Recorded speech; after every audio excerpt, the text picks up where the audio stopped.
जय Hind. UP TGT PGT कला में आपको कुछ महत्वपूर्ण प्रैक्टिस सेट लेकर आए हैं। इसमें हम केवल आपको 15 क्वेश्चन सॉल्व कराएँगे, उसमें से आप लगभग 40 से 50 क्वेश्चन अपने आप तैयार कर लेंगे। तो हम स्टार्ट करते हैं। हमारा पहला क्वेश्चन है, देखिए, हमारा पहला क्वेश्चन कह रहा है, गुप्त काल की प्रमुख विशेषताएँ हैं। पहला क्वेश्चन क्या है? गुप्त काल की प्रमुख विशेषताएँ क्या हैं? आपका मूर्तिकला, मंदिरों का निर्माण, चित्रकला, काष्ठकला। तो हमारा उत्तर है मंदिरों का निर्माण। गुप्त काल में प्रमुख विशेषता थी मंदिरों का निर्माण करना। अब हम मंदिरों गुप्त काल का जैसे गुप्त काल की चर्चा करें, तो गुप्त काल में ही मंदिरों का निर्माण जन्म हुआ, ठीक?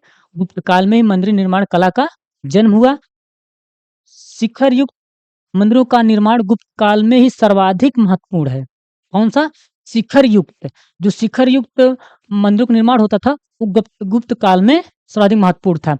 आगे देखते हैं, देवगढ़ और क्या? देवगढ़ और 10वां अवतार मंदिर गुप्त काल का ही मंदिर है। पूछा जाता है देवगढ़ और 10वां अवतार मंदिर किस काल का मंदिर है? तो गुप्त काल का मंदिर है। एक इम्पोर्टेंट टॉपिक यहाँ पर हो गई, देवगढ़ और 10वां अवतार मंदिर गुप्त काल का है। फिर आगे देखते हैं, कला एवं साहित्य के विकास की दृष्टि से गुप्त काल को भारतीय इतिहास का क्लासिक युग और स्वर्ण युग, कौन-सा?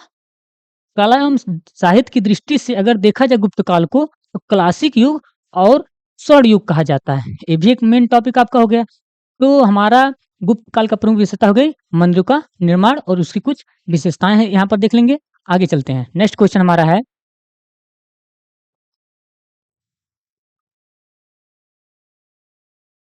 ठीक? नेक्स्ट क्वेश्चन कह रहा है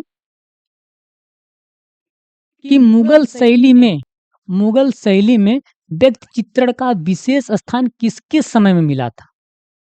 मुगल शैली में व्यक्ति चित्रण का विशेष स्थान किसके समय में मिला था?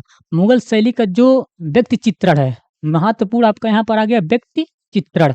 व्यक्ति चित्रण किसके समय मिला था? हुमायूं, अकबर, जहांगीर, शाहजहां। आपका सही उत्तर है अकबर में।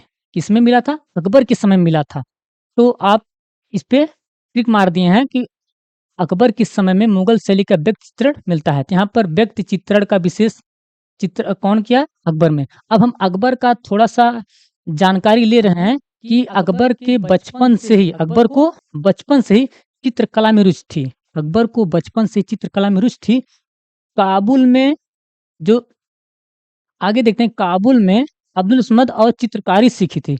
जैसे जो अकबर हैं, वो काबुल में अबुल असमद से चित्रकारी सीखी थी। उन्हें इनके ये इन्हीं से उन्हें चित्रकार मतलब वो सीखे थे। फिर आगे कह रहा है, वह अपने दरबार में बड़े से बड़े कलाकारों को आश्रय दिया। वह अपने दरबार में बड़े से बड़े कलाकारों को आश्रय दिया। कौन? अकबर। ठीक? फिर देखते हैं क्या-क्या है। उसे व्यक्ति चित्रों का बहुत ही शौक था। व्यक्ति चित्र का बहुत शौक था। उसने राज्य के विशिष्ट महान व्यक्ति और पूर्व पुरुष के चित्रों का एक मुरक्कब तैयार करवाया।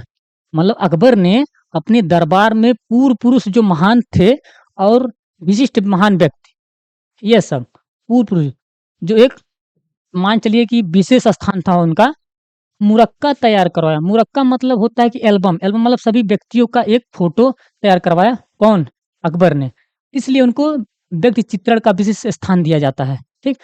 अकबर के दरबार में दसवंत, बसावन, केशव, महेश, बालमुकुंद, जगन, शेखरन, तारा श्रेष्ठ चित्रकार थे।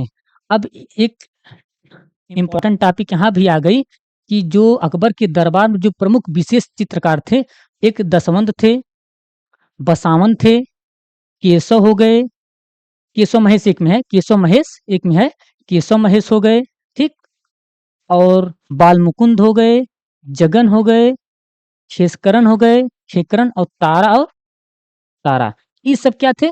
विशिष्ट चित्रकार थे। तो व्यक्ति चित्रण का श्रेय जाता है अकबर को। नेक्स्ट क्वेश्चन देखिए, आपका तीसरा क्वेश्चन है, ईरानी शैली की एक विशेषता है। क्या है? ईरानी शैली की एक विशेषता है। अब ईरानी शैली की विशेषता क्या है? पृष्ठभूमि, आकृतियां, रंग योजन और रेखाएं। ईरानी शैली की जो मुख्य विशेषता थी वह रेखाएं हैं। कौन सी? रेखाएं हैं। अब रेखा की बात किया जाए तो ईरानी शैली के चित्र रेखा प्रधान है। कौन से हैं? रेखा प्रधान है। एक टॉपिक याद रखेंगे, ईरानी शैली की जो चित्र रेखा प्रधान है, इनमें बारीकी रेखाओं का प्रयोग किया, इनमें बारीक रेखाओं का प्रयोग किया गया है। एकदम मान के चलिए बारीक बारीक चित्रकला बनाया गया तो बारीक रेखाओं का प्रयोग किया गया। इन शैली में रेखाएं भारतीय गोला युक्त नहीं बल्कि सपाटदार कोण युक्त हैं। जैसे जब ये शैली तैयार की गई थी, इसमें जो भारतीय रेखा गोलायुक्त नहीं है, गोलायुक्त नहीं बनाया गया, उनको सपाटदार और कोणयुक्त बनाया गया। ठीक, अब ये तथ्य आप ध्यान देंगे। ईरानी शैली की एक विशेषता कौन हो गई? रेखा। ठीक, अब हम अगले नेक्स्ट क्वेश्चन पे चलते हैं। नेक्स्ट चौथा क्वेश्चन कह रहा है आपका, चौथा क्वेश्चन कह रहा है एलोरा के प्रसिद्ध कैलाश मंदिर का निर्माण किस राष्ट्रकूट नरेश ने करवाया था? एलोरा के प्रसिद्ध कैलाश मंदिर का निर्माण किस राष्ट्रकूट नरेश ने करवाया था? अमोघवर्ष, दंतदुर्ग, राजा कृष्णराज प्रथम, विक्रमादित्य। आपका चारों विकल्प में से सही उत्तर है कृष्णराज प्रथम। एलोरा के प्रसिद्ध कैलाश मंदिर का निर्माण किस राष्ट्रकूट करवाया था? आपका जाएगा कौन? कृष्णराज प्रथम। अब अगर हम बात करें एलोरा के बारे में, एलोरा में प्रसिद्ध मंदिर किसका है? कैलाश का है। अगर हम एलोरा की बात करें, एलोरा का सर्वाधिक प्रसिद्ध मंदिर भगवान शिव का है, जो कैलाश मंदिर है। ठीक, किसका है? पूछ लेता है एलोरा का प्रसिद्ध मंदिर कैलाश मंदिर किस भगवान का? तो शिव का है। ठीक, एक टॉपिक यहाँ पर आ गई जो कैलाश मंदिर में है। फिर क्या है इसमें, इस गुफा में, इस ये जैसे आपको कह दिया कि एलोरा का जो शिव मंदिर कैलाश मंदिर है वो किस गुफा में है? वह 16वीं गुफा में है। ठीक, किस गुफा में? 16वीं गुफा में। इसको 300 फीट लंबा, कितना? 300 फीट लंबा तथा 500 फीट चौड़ा। कितना? 300 फीट चौड़ा लंबा और 500 फीट कह रहे हैं, 50 फीट, 50 फीट चौड़े एक विशाल पर्वत को काट कर बनाया गया था। जो एलोरा का शिव मंदिर था वह 300 फीट लंबा तथा 50 फीट चौड़े एक विशाल पर्वत को काट कर बनाया गया था। एलोरा में कुल क्या कर रहे हैं? एलोरा में कुल 34 गुफाएं हैं। एलोरा में कुल 34 गुफाएं हैं। अब 34 गुफा जो आपका है, देखिए 34 गुफा है। अब इसमें हम क्रम वाइज देखते हैं। जो हमारी 1 से 12 तक की गुफा वह बौद्ध गुफा है। एक मेन टॉपिक यहाँ पर आ गई। एलोरा में जो 34 गुफाएं हैं उसमें 1 से 12 तक की कौन सी गुफाएं? बौद्ध गुफाएं। 13 से 29 तक, 13 से 29 तक कौन सी गुफा हो गई आपकी? ब्राह्मण गुफा हो गई। ठीक, 13 से 29 तक ब्राह्मण गुफा हो गई और 30 से 34 तक जैन गुफा हो गई। मेन टॉपिक इंपॉर्टेंट एकदम प्रश्न है सब कि आपको यहाँ पर दिया गया एलोरा के बारे में। यहाँ पर पूछा कि निर्माण किस राष्ट्र को था? कृष्णराज प्रथम ने करवाया था। और यहाँ पर एलोरा की थोड़ा सा तथ्य जान लें एलोरा गुफा का, तो भगवान शिव का है और यह 16वीं गुफा है। भगवान शिव का कौन सी? 16वीं गुफा है। ये 300 फीट लंबा तथा 50 फीट चौड़े विशाल पर्वत काट कर बनाया गया। इसमें देखा जाए तो 1 से 12 तक की जो बौद्ध गुफा है, बौद्ध गुफा है, 13 से 29 तक ब्राह्मण गुफा है और 30 से 34 तक जैन गुफा है। ठीक, क्लियर? तो अब आगे हम चलते हैं नेक्स्ट क्वेश्चन पे। हमारा नेक्स्ट क्वेश्चन हमारा पांचवा कर रहा है। पांचवा क्वेश्चन है कंदरिया महादेव मंदिर कहाँ है? कंदरिया महादेव मंदिर कहाँ है? तो शीतलवासन में, सिगिरिया में, जोगीमारम, खुजारों में। आपका सही उत्तर है कंदरिया का महादेव मंदिर खुजाराहो में है। कहाँ पर है? खुजाराहो में। अब हम खुजाराहो मंदिर का बात करें तो इस कह रहा है कि इस मंदिर का निर्माण चंदेल वंश के पराक्रमी राजा, कौन? चंदेल वंश के पराक्रमी राजा यशोवर्मन ने करवाया था। कौन करवाए थे? इस मंदिर का निर्माण चंदेल वंश के पराक्रमी राजा यशोवर्मन ने करवाया था। फिर आगे कह रहा है इस मंदिर को चतुर्भुज मंदिर के नाम से भी जाना जाता है। कौन सा मंदिर? चतुर्भुज के नाम पूछ लिया जाता है। कंदरे का महादेव मंदिर और किस नाम जाना जाता है? चतुर्भुज मंदिर के नाम से भी जाना जाता है। फिर इसमें आगे दूसरा तथ्य क्या है? यह मंदिर 900 फीट कह रहा है, यह मंदिर 109 फीट लंबा, कितना? 109 फीट लंबा और 60 फुट चौड़ा, 60 फुट चौड़ा। ठीक, और 116 फीट ऊंचा, 116 फीट ऊंचा। कहने का मतलब इसमें देखिए जो मंदिर का निर्माण करवाया गया था 109 फीट लंबा हो गया, 60 फुट चौड़ा हो गया, 116 फीट ऊंचा हो गया, ठीक। और यह मंदिर मध्य प्रदेश में स्थित, कहाँ पर स्थित है? और यह मंदिर मध्य प्रदेश में स्थित है, ठीक। एक क्वेश्चन में आपको इतना सारा क्वेश्चन मिल जाता है। तो क्लियर हो गया। तब आगे हम प्रश्न की बात करें। अगला प्रश्न हमारा है, छठवां प्रश्न कह रहा है उदयगिरि की गुफा किस धर्म से संबंधित कला को दर्शाती है? क्या कह रहा है?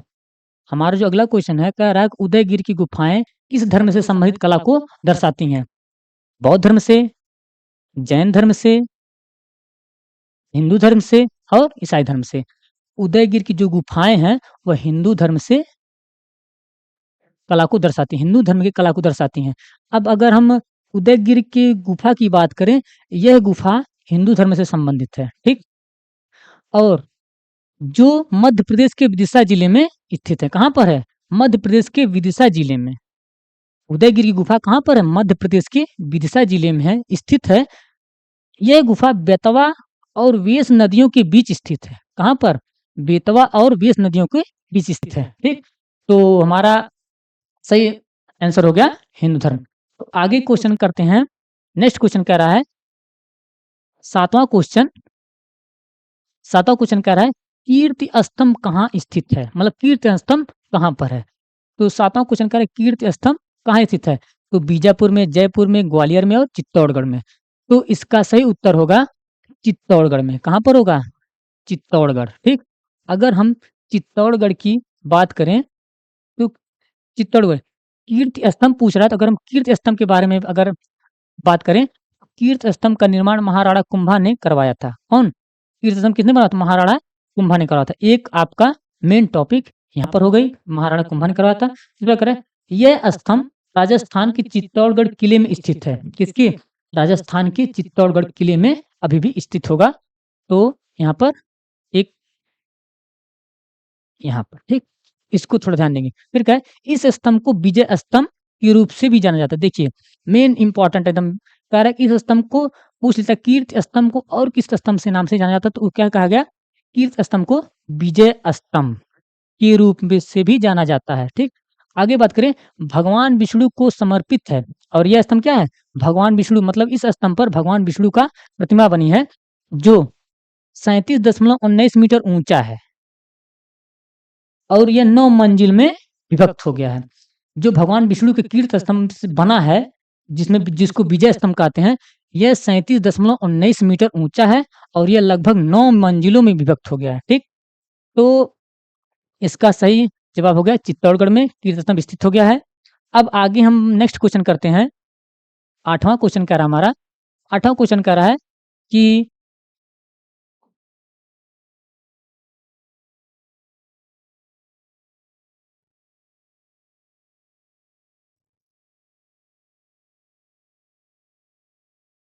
देखिए आठवां क्वेश्चन कह रहा हमारा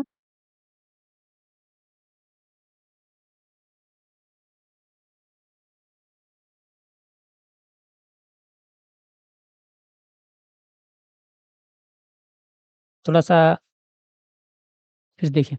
आठवां क्वेश्चन कह रहा है आधुनिक भारतीय चित्रकारों में कौन लोक कला से प्रभावित कलाकार है? यहाँ पर एक बहुत महत्वपूर्ण क्वेश्चन आ गया। आधुनिक भारतीय चित्रकारों में कौन लोक कला से प्रभावित कलाकार है?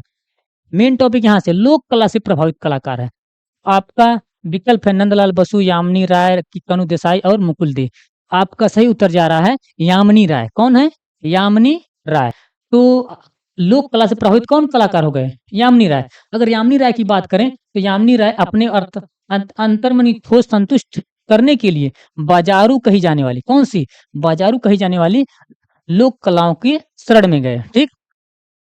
अंतर्मन की खोज को संतुष्ट करने के लिए बाजारू कही जाने वाली लोक कलाओं के शरण में गए और लोक कला जीवन का अध्ययन किया, ठीक। लोक कला जीवन का अध्ययन किया। इसके प्रमुख चित्र ढोलकवाद हो गए, संथाल स्त्रियां हो गई, सीता की अग्नि परीक्षा हो गई, टैगोर और बापू हो गया, घोड़ा गाड़ी हो गया, माँ और शिष्य हो गया, भेंट हो गया और पुजारिन हो गया। मतलब जो आपका यामिनी राय का की जो लोक कला है उसमें महत्वपूर्ण चित्र जो हैं ये सब है। ढोलकबाज, संथाल स्त्रियां, सीता की अग्नि परीक्षा, टैगोर और बापू, घोड़ा गाड़ी, माँ और शिशु, भेंट और पुजारी। ठीक, तो ये मुख्य तथ्य देखेंगे। अगला हमारा नेक्स्ट क्वेश्चन है, 9वां कह रहा है। 9 क्वेश्चन की बात करेंगे तो लिखा है पद्म विभूषण से सम्मानित चित्रकार हैं कौन? पद्म विभूषण से सम्मानित चित्रकार हैं। आपका विकल्प है, विकल्प कह रहा है नंदलाल बसु, ठीक, अमित हलदार, असित हलदार, रविन्द्रनाथ टैगोर, यामिनी राय। आपका सही उत्तर जा रहा है, कौन है पद्म विभूषण से सम्मानित?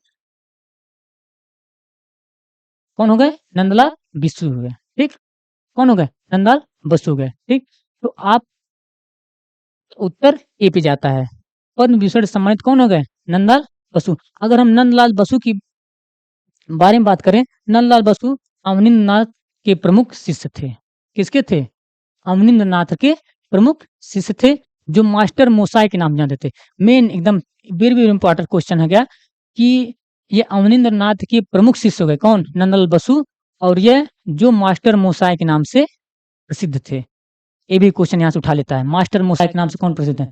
फिर कह रहा है प्रसिद्ध है, नंदलाल बसु की जो कला है, शिल्प कला, रूपावली, शिल्प कथा मुख्य रचनाएं हैं। जो नंदलाल बसु की रचनाएं हैं वह शिल्प कला, रूपावली हो गई, और कौन है? शिल्प कथा हो गई।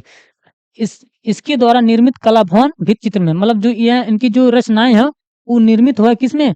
कला भवन भित्ति चित्र में स्थित है। ठीक, तो इनका कुछ टॉपिक यहाँ पर इनके बारे में जानेंगे। अगला क्वेश्चन हमारा कर रहा है, 10वां क्वेश्चन है आगे। 10वां क्वेश्चन पे अगर हम ध्यान दें, कह रहा है चैतन्य का गृह त्याग चित्र किस चित्रकार ने बनाया? चैतन्य का गृह त्याग चित्र किस चित्रकार ने बनाया? कौन सा चित्र? गृह त्याग चित्र। ठीक, तो इसका विकल्प है कनु देसाई, छितेंद्रनाथ मजूमदार, असित कुमार हलदार और नंदलाल बसु। तो 10वां क्वेश्चन का आपका सही उत्तर जा रहा है मजूमदार, छितेंद्रनाथ मजूमदार। ठीक है, चैतन्य का गृह त्याग चित्र जो छितेंद्रनाथ मजूमदार ने बनाए थे।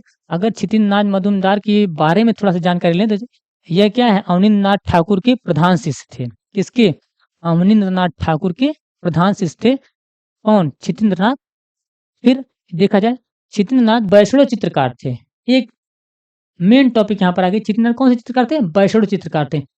इनका जन्म मुर्शिदाबाद, इनका जन्म मुर्शिदाबाद पश्चिम बंगाल में हुआ था। इनका जन्म कहाँ पर? मुर्शिदाबाद पश्चिम बंगाल में हुआ था। ठीक, यह इसका विशेष टॉपिक पर ध्यान देंगे। और इस क्वेश्चन को अगर आ गया तो आपको आगे चल रहे हैं। क्वेश्चन हमारा 11वां कह रहा है, 11वां कह रहा है बंगाल शैली के कलाकार नहीं है। अब 4 विकल्प है, इसमें कह रहा है बंगाल शैली के कलाकार नहीं है।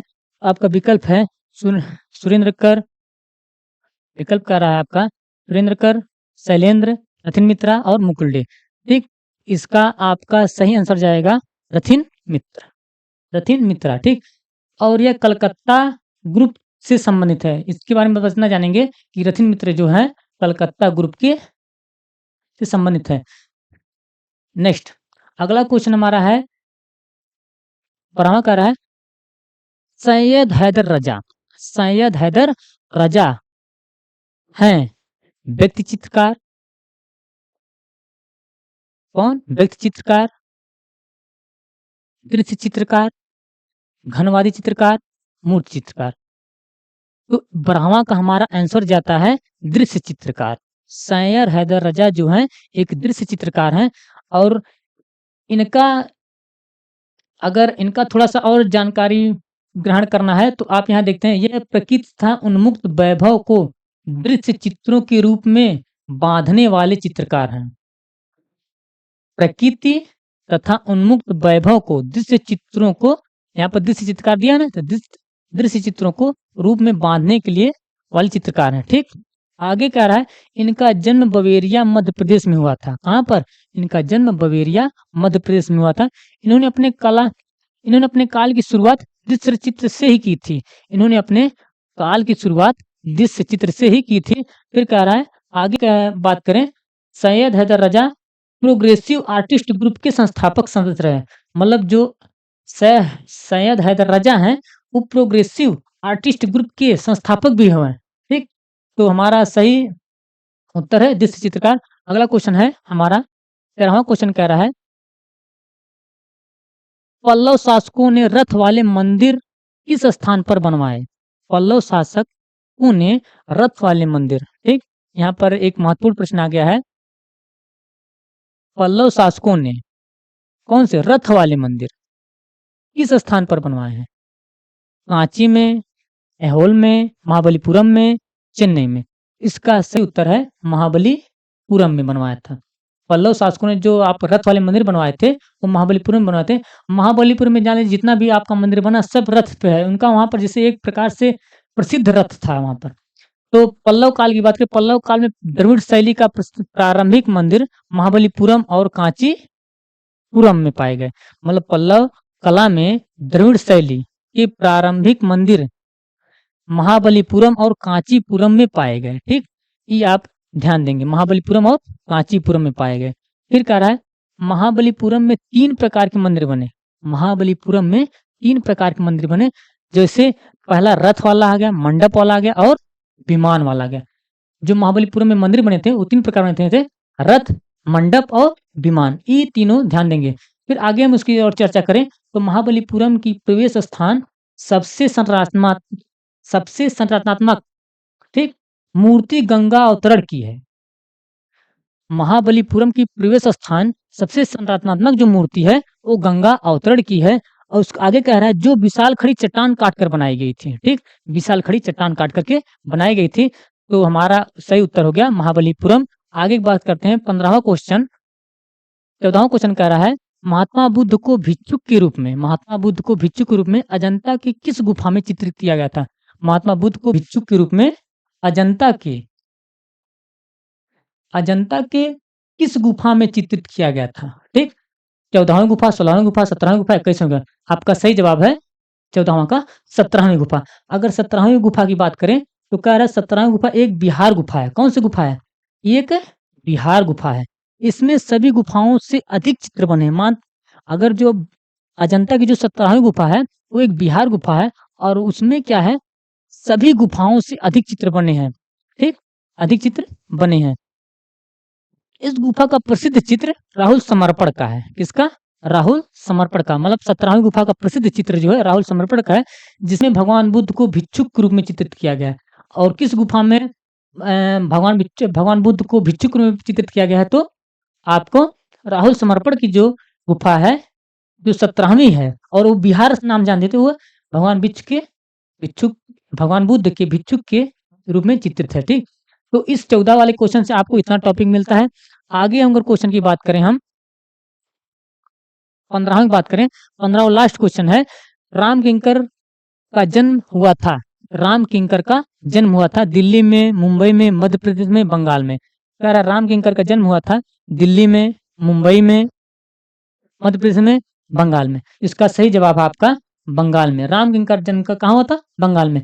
और हम राम किंकर के बारे में 2 शब्द मेन बता दे रहे हैं। राम किंकर बैच का प्रधानतः मूर्तिकार थे। राम किंकर बैच प्रधानतः क्या थे? मूर्तिकार थे। और ये सीमेंट व प्लास्टर तथा पत्थर से अनेक मूर्तियां बनाई। किससे? सीमेंट और प्लास्टर से अनेक मूर्तियां बनाई। आपको इस क्वेश्चन में हम लगभग बहुत ही क्वेश्चन करवा दिए हैं। तो हम मिलते हैं नेक्स्ट क्लास में प्रैक्टिस के साथ। जय हिंद।